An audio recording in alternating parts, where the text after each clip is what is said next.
व्यापार तणाव कमी करण्यासाठी अमेरिका आणि चीन माद्रिदमध्ये उच्चस्तरीय चर्चा पुन्हा सुरू करणार आहेत। डलास येथील भारतीय नागरिकांच्या हत्येप्रकरणी पूर्ण कायदेशीर कारवाई करण्याचं आश्वासन अमेरिकेचे राष्ट्राध्यक्ष डोनाल्ड ट्रम्प यांनी दिलंय।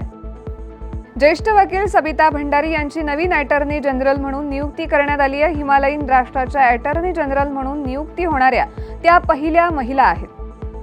अमेरिकेत 77वा प्राइम टाइम एमी पुरस्कार सोहळा लॉस एंजेलिसमधील पीकॉक थिएटरमध्ये होतोय, ज्यामध्ये सर्व ग्लॅमर, स्टार पॉवर आणि उत्साह रंगमंचावर येतोय। नेपाळच्या अंतरिम सरकारमध्ये कुलमन घिसिंग यांनी ऊर्जा मंत्री म्हणून शपथ घेतली आहे। ओम प्रकाश अरियाल यांनी नेपाळमध्ये गृह आणि कायदा मंत्री म्हणून शपथ घेतली आहे।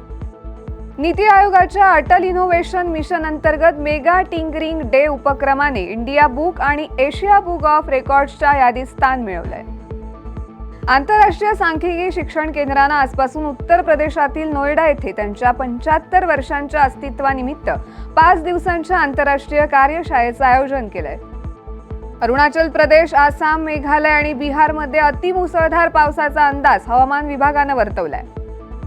भारताच्या Anand Kumar वेलकुमारनं speed skating world चॅम्पियनशिपमध्ये देशाचं पहिलं वरिष्ठ पदक जिंकलंय।